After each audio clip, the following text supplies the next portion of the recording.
अगर आप अपने आप को ना बचाते हुए दूसरों को बचाने के लिए जाएंगे तो उससे आपको क्या लाभ होगा? कुछ लाभ है उसमें? अपने आप को आप नरक में पाए और आप दूसरों को बचाने में लगे हुए हैं तो उससे क्या फायदा? ना ही आप खुद बच पाएंगे और ना ही दूसरों को बचा पाएंगे। 2025 में अपने बारे में विचारिए।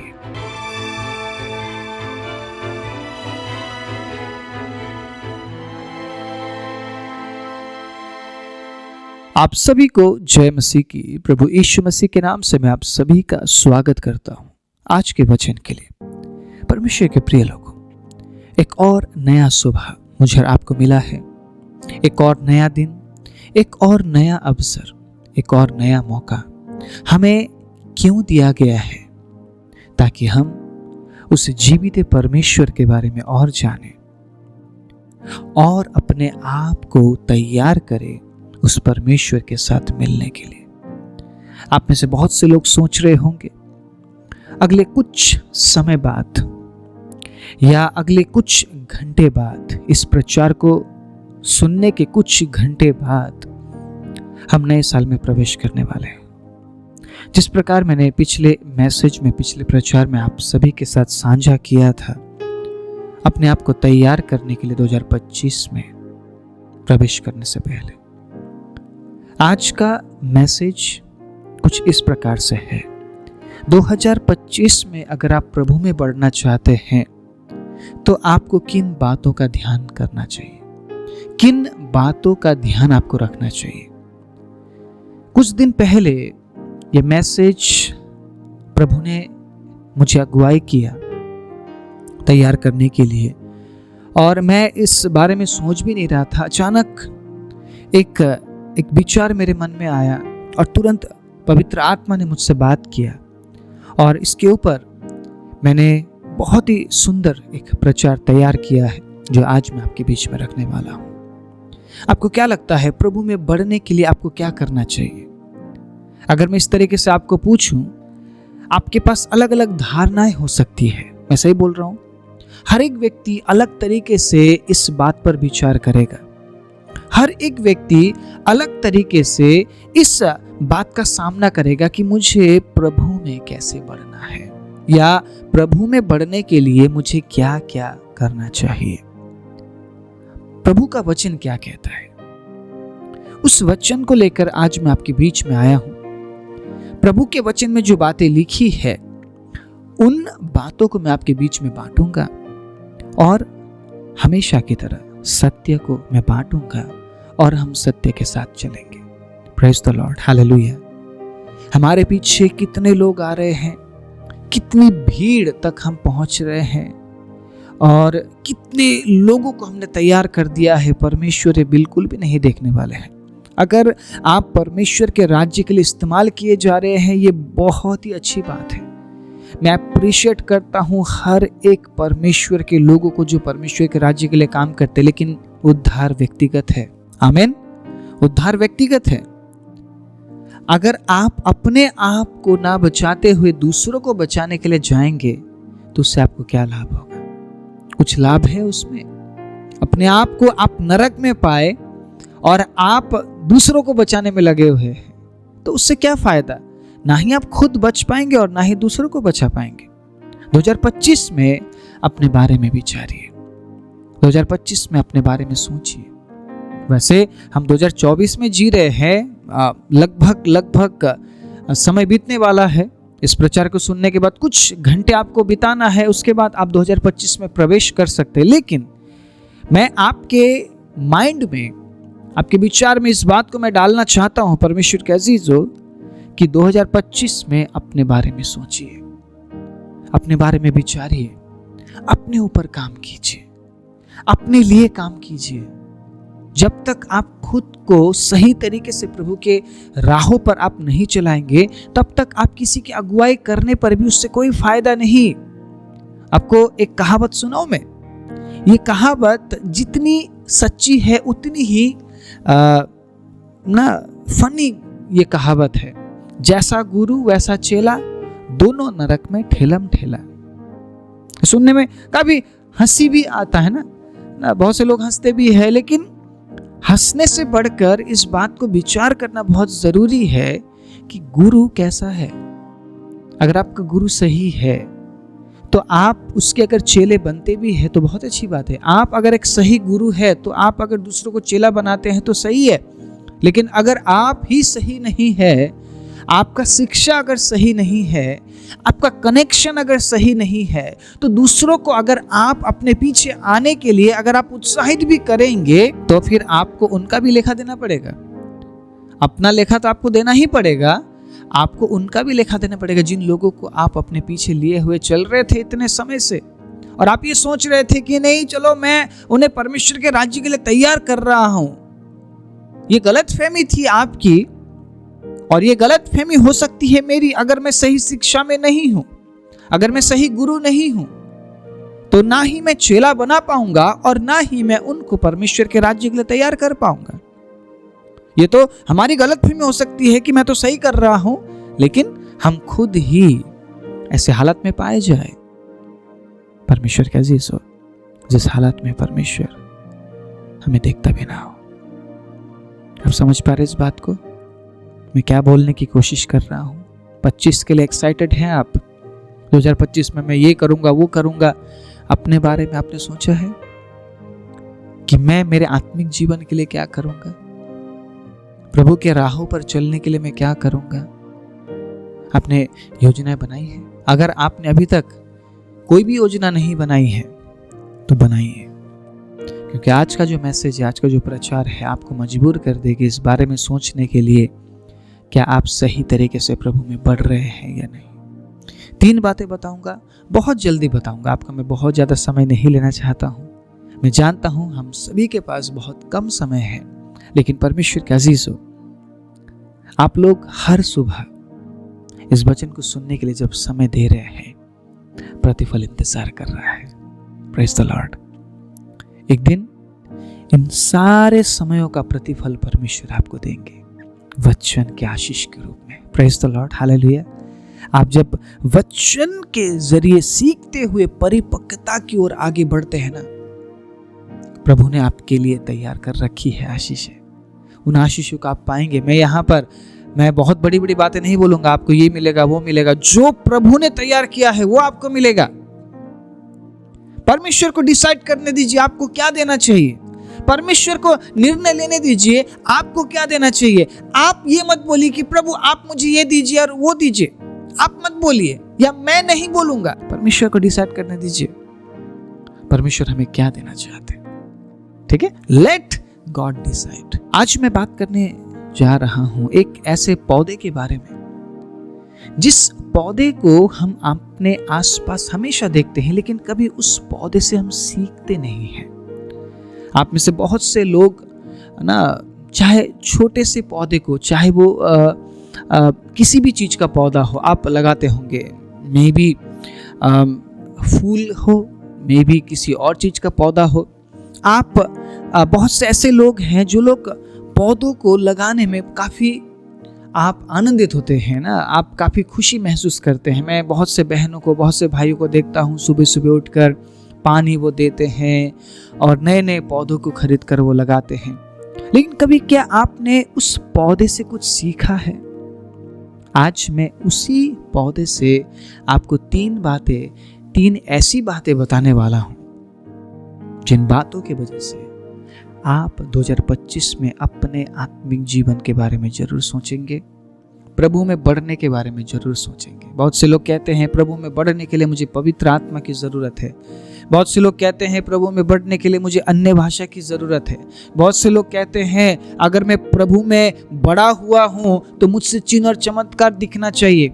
बहुत से लोग ऐसा मानते हैं अगर मुझसे चिन्ह और चमत्कार नहीं दिख रहा है तो लोग ऐसा मानते हैं कि मैं प्रभु में परिपक्व नहीं हूं, या मैं शायद विश्वास नहीं करता हूं। बहुत से लोग इस तरीके से बोलते हैं, आप विश्वास नहीं करते हैं इसलिए आप चंगाई नहीं पाते हैं। मैं आपसे आज कहना चाहता हूं, परमेश्वर हमेशा हर एक व्यक्ति को चंगा नहीं करता है। पौलुस कुछ इस तरीके से बोलते हैं, प्रभु ने मुझ पर ऐसा कांटा चुभाया है जो उसने कभी अलग नहीं किया, प्रार्थना करने पर भी अलग नहीं किया, बहुत सी बार हम देखते हैं हमारे जीवनों में बीमारी है, तकलीफें हैं, मुसीबतें हैं, और परमेश्वर उन तमाम हालातों से हमें नहीं निकालते हैं। हम दिन रात प्रार्थना करते हैं, सालों साल प्रार्थना करते हैं, लेकिन उस हालत से हम नहीं निकल पाते। इसका मतलब ये नहीं कि हम विश्वास नहीं करते। अगर विश्वास नहीं करते तो प्रार्थना क्यों करते फिर? हाँ, ये बात सभी पर अलग अलग तरीके से लागू होता है। बहुत से लोग विश्वास नहीं करते हैं, प्रार्थना करते विश्वास नहीं करते, लेकिन बहुत से लोग विश्वास के साथ प्रार्थना करते हैं, लेकिन फिर भी परमेश्वर उन परिस्थितियों से उन्हें नहीं निकालता है। ये परमेश्वर के ऊपर है। परमेश्वर को निर्णय लेने दीजिए किसको चंगा करना है, किसको नहीं, किसको आशीष देना है, किसको नहीं। हम बैठकर डिसाइड नहीं कर सकते। हम बैठकर ये नहीं बोल सकते प्रभु आप इसे चंगाई दे दीजिए, आप उसे चंगाई दे दीजिए, प्रभु आप उसे आशीष दे दीजिए, उससे आशीष दे दीजिए। हम उसे ऑर्डर नहीं दे सकते हैं। आप समझ रहे हैं इस बात को? हम विनती कर सकते हैं, हम प्रभु के सामने जाकर प्लीड कर सकते हैं, प्रार्थना कर सकते हैं, हम उसकी दया को हम मांग सकते हैं, उसके अनुग्रह को मांग सकते हैं, करुणा को मांग सकते हैं। करना ना करना ये परमेश्वर के हाथों में है। लेकिन जिस विषय में आज मैं बात करने जा रहा हूं, अगर उस विषय को आपने पकड़ लिया, आप प्रभु में बढ़ेंगे। और मेरी ये प्रार्थना है परमेश्वर के अजीजों, 2025 में आप किसी और क्षेत्र में बढ़े या ना बढ़े, प्रभु में जरूर बढ़िए, प्रभु में जरूर बढ़िए। जिस पौधे के बारे में मैंने थोड़ी देर पहले बात किया, उसी पौधे को लेकर आज मैं आपके बीच में कुछ समय प्रभु के वचन से प्रचार करूंगा। बड़े प्रार्थना पूर्वक, ध्यान पूर्वक सुनिएगा, ताकि आप प्रभु में बढ़ने के लिए अपने आप को तैयार कर सके। सबसे पहला पॉइंट है, जब आप किसी पौधे को लाते हैं तो वो एक परफेक्ट टाइम होता है, एक सही समय होता है एक पौधे को लगाने का या एक पेड़ को लगाने का। ठीक है, एक पौधा बड़ा होकर पेड़ बनता है, तो बात यहां पर यह है, पेड़ को लगाया नहीं जा सकता, पौधे को लगाया जा सकता है। ठीक है, एक पेड़ को उखाड़कर दोबारा आप उसको नहीं लगा सकते हैं। उसी प्रकार एक पौधे को उखाड़कर आप लगा सकते हैं।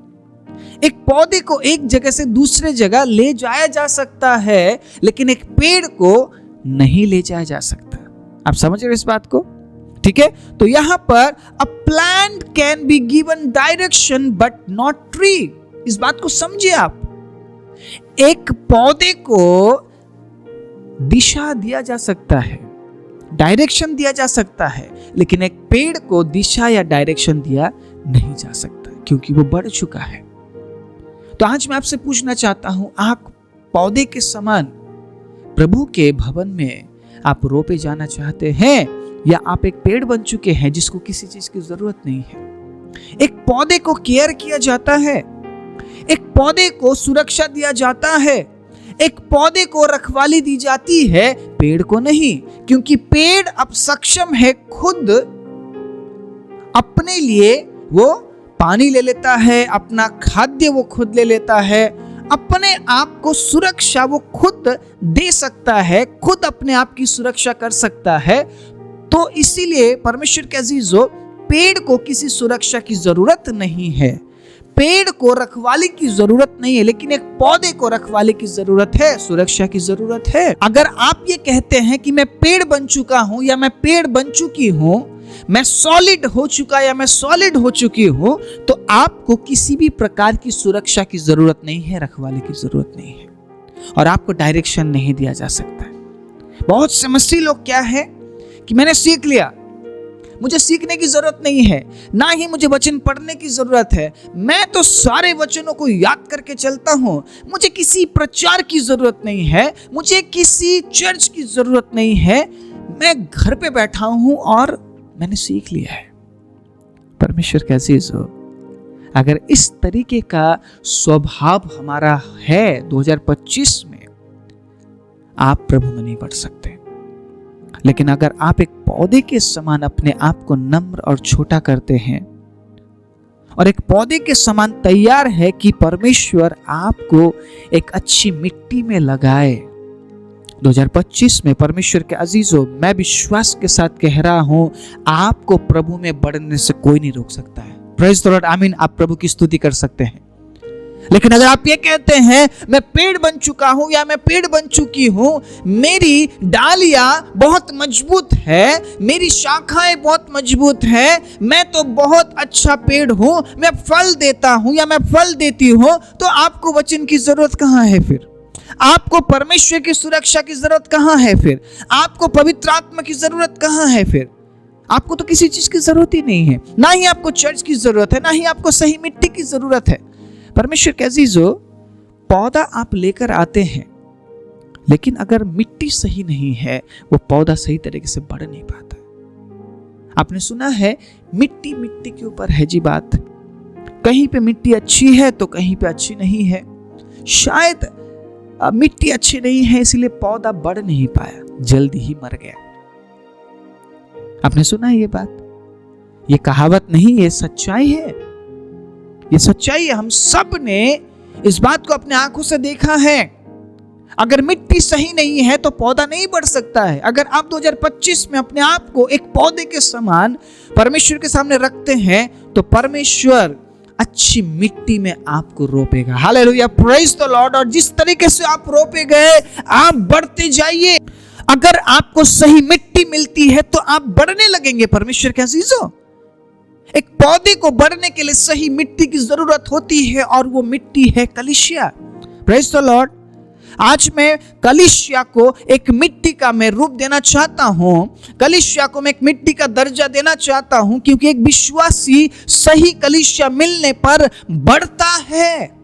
अगर आप ये सोच रहे हैं कि मुझे प्रभु में बढ़ना है, एक सही कलीसिया के लिए प्रार्थना कीजिए, आत्मिक कलीसिया के लिए प्रार्थना कीजिए, एक अच्छे संगति के लिए प्रार्थना कीजिए। अगर आपका संगति अच्छा नहीं है, आपका बढ़ोतरी रुक जाएगा।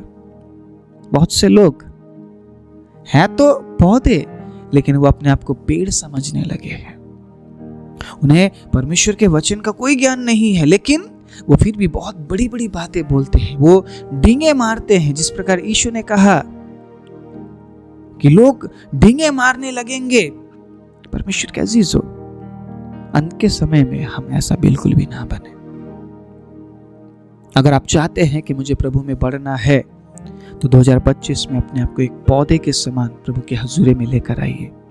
उसे कहिए, प्रभु मुझे कुछ नहीं पता, मुझे और सीखना है, मुझे और आपके आत्मा के सामर्थ की जरूरत है। प्रभु मुझे और वचन की जरूरत है, मुझे और वचन की शिक्षा की जरूरत है। प्रभु अपने दासों को भेज, प्रभु अपने दासों को भेज, नए प्रकाशन को भेज। अपने आप को पौधे के समान बनाइए ताकि वो आपको अच्छे भूमि पर लगा सके। सुनिएगा, लूका 8 अध्याय उसके 15वें आयत में क्या लिखा है, सुनिएगा। पर अच्छी भूमि में के वह है जो वचन सुनकर भले और उत्तम मन में संभाले रहते हैं और धीरज से फल लाते हैं। Praise the Lord, hallelujah. अगर आप अच्छी भूमि में रोपे गए तो आप बढ़ेंगे परमेश्वर के अजीजों, और फल के लिए समय लगेगा। आमीन। फल के लिए समय लगेगा। आपको रोपे जाते ही फल नहीं दिखेगा। समय दीजिए, अपने आप को समय दीजिए, अपने बढ़ोतरी के बारे में थोड़ा सा विचार कीजिए, प्रभु में बढ़ने के लिए प्रयास कीजिए, लड़िए उन तमाम बातों से। एक पौधा लड़ता है, मिट्टी के नीचे उसकी जड़ें लड़ती है उन तमाम कीड़ों से, उन तमाम नाश करने वाली चीजों से। वो ऐसे ही नहीं बढ़ती है, उन्हें लड़ना पड़ता है। वैसे ही आपको भी लड़ना पड़ेगा शैतान के हर एक अंधे की चालों से, शैतान के हर एक योजनाओं से आपको सामना करना पड़ेगा परमेश्वर के अजीजों। और डरते कांपते हुए नहीं, साहस के साथ, विश्वास के साथ, क्योंकि जिस परमेश्वर ने आपको रोपा है, हालेलुया, वो आपके साथ है। Praise the Lord, hallelujah. क्या आप एक पौधे के समान अपने आप को प्रभु के हाथों में समर्पण करेंगे? 2025 में आपको प्रभु में बढ़ने से कोई नहीं रोक सकता। अगर आप अपने आप को पौधे के समान प्रभु की हजूरी में आप समर्पण करते हैं तो मत्ती 13 उसके 23 में भी आप पढ़ सकते हैं। मैं काफ़ी जल्दी में आगे बढ़ना चाहता हूं क्योंकि 2 और पॉइंट मुझे रखना है, ठीक है। दूसरा पॉइंट है परमेश्वर के अजीजों, एक पौधे को अच्छी मिट्टी के साथ साथ अच्छे खाद की जरूरत है। अगर खाद सही नहीं है, पौधा सही तरीके से नहीं बढ़ पाएगा। पौधा सही है, सही मिट्टी में लगाया गया है, लेकिन कई बार पौधा बढ़ता तो है लेकिन ढंग से नहीं बढ़ पाता है। ठीक है, पौधा उस तरीके से नहीं बढ़ पाता है जिस तरीके से उसको बढ़ना चाहिए था, और वो होता है खाद के कमी की वजह से। आपको अच्छी कलीसिया तो मिल गई, ठीक है, अच्छी संगति तो आपको मिल गई, लेकिन अगर वचन में अगर आप पीछे रह जाए, परमेश्वर के अजीजों, आपको अच्छी कलीसिया या अच्छी संगति मिलने पर भी आप प्रभु में नहीं बढ़ पाएंगे आप। ठीक है, खाद है प्रभु का वचन। मैं पढ़ाना चाहता हूं भजन संहिता 1 अध्याय उसके 2 आयत में क्या लिखा है, सुनिएगा। बहुत ही सुंदर और बहुत ही सरल तरीके से यहाँ पर समझाया गया है। सुनिएगा क्या लिखा है। परंतु वो तो यहोवा की व्यवस्था से प्रसन्न रहता और उसकी व्यवस्था पर रात दिन ध्यान करता रहता है। Praise the Lord. अगर आपको अच्छी कलीसिया मिल गई, लेकिन पौधा अगर ये सोचे मुझे खाद की जरूरत नहीं है, मैं ऐसे ही बढ़ूंगा, मुझे खाद की जरूरत नहीं है, खाद दिया जा रहा है लेकिन आप ये कहते हैं नहीं जी मुझे खाद की जरूरत ही नहीं है, मुझे खाद की जरूरत बिल्कुल नहीं है, तो क्या वो पौधा बढ़ पाएगा? अच्छे कलीसिया के साथ साथ सही तरीके से वचन को ग्रहण करना बहुत जरूरी है। अगर आप वचन को सही तरीके से ग्रहण कर रहे हैं तो बढ़ोतरी वैसे ही तेजी से और सही तरीके से होगी। लेकिन अगर आप वचन को नहीं ग्रहण कर पा रहे हैं, नहीं ये वचन तो उसके लिए है, ये वचन तो उसके लिए है, अगर वचन आपको कायल कर रहा है तो आप क्या कह रहे हैं, नहीं जी ये वचन आज मेरे लिए नहीं है, ये वचन तो उस भाई के लिए है, उस बहन के लिए है, तो आप खाद नहीं ले पा रहे। आप कई बार पौधों को खाद लेना मुश्किल होता है, आसान नहीं होता है, लेकिन हमें लेना पड़ेगा। बिना खाद के हम नहीं बढ़ सकते हैं, और वचन खाद की तरह हमें पोषण देता है। प्रभु में बढ़ने के लिए वचन सबसे इंपॉर्टेंट है, महत्वपूर्ण है। अगर आप वचन में नहीं बढ़ पा रहे हैं, परमेश्वर के अजीजों, आप प्रभु में नहीं बढ़ सकते हैं। अच्छी कलीसिया के साथ साथ अच्छे वचन की जरूरत है। तीसरी और आखिरी बात, एक पौधे को, परमेश्वर के अजीजों, एक अच्छे माली की जरूरत है। Praise the Lord. अच्छे गार्डनर की जरूरत है। अगर आप ये कह रहे हैं बहुत अच्छा दिख रहा है ये फूल, बहुत अच्छा दिख रहा है ये पौधा, या बहुत ही अच्छे से इसमें फल आया है, किसी ने पौधे को लगाया अच्छी मिट्टी में, खाद दिया और उसकी देखभाल की, ठीक है, अगर आप ये कहते हैं मुझे अच्छी कलीसिया मिल गई, मुझे वचन भी मिल गया, लेकिन अगर पासवान सही नहीं है, परमेश्वर के अजीजों, तो आप प्रभु में नहीं बढ़ सकते हैं। क्योंकि पासवान वो काम करते हैं जो कोई नहीं कर सकता है। यीशु ने क्या कहा पतरस से? क्या कहा यीशु ने? हे पतरस, क्या तू मुझसे प्यार करता है? पतरस ने कहा, यस प्रभु, मैं आपसे प्यार करता, मेरे भेड़ों को चरा। यही बात यीशु ने 2 बार और पूछा। 3 बार यीशु ने कंफर्म किया पतरस से कि क्या वो परमेश्वर के लोगों को चराया गया नहीं, और तीनों बार पतरस ने यस कहा। परमेश्वर के अजीजों, कलीसिया परमेश्वर ने बनाई है, किसी इंसान ने नहीं। अगर आप ये सोच रहे हैं उस व्यक्ति का चर्च है, उस संस्था का चर्च है, चर्च यीशु मसीह ने स्थापित की है। अगर आप लोगों की कलीसिया में जा रहे हैं तो आप प्रभु में नहीं बढ़ेंगे, लेकिन अगर आप परमेश्वर की कलीसिया में जा रहे हैं तो आप प्रभु में बढ़ेंगे। इसीलिए एक अच्छे कलीसिया के लिए प्रार्थना कीजिए, एक अच्छे वचन के लिए प्रार्थना कीजिए, और वचन को ग्रहण करने के लिए प्रभु आपको शक्ति दे, इस बात के लिए प्रार्थना कीजिए। और साथ ही साथ अगर आपको प्रभु में बढ़ना है, आपका अगुआ अच्छा होना चाहिए, आपका अगुआ परमेश्वर के साथ कनेक्टेड होना चाहिए, आपका अगुआ प्रभु से लेकर आपको देने वाला होना चाहिए। परमेश्वर के अजीजों, मैं कुछ बातें बहुत ही जल्दी आपके बीच में रखूंगा, बड़े ध्यान से सुनिएगा। 1 तिमोथी में कुछ इस तरीके से लिखा है, 3 अध्याय उसके 8 आयत से, यहाँ पे हम प्रभु के दास के बारे में पढ़ते हैं कि वैसे ही सेवकों को भी गंभीर होना चाहिए। ठीक है, अगर आपका पासवान गंभीर नहीं है तो सोचने वाला विषय है।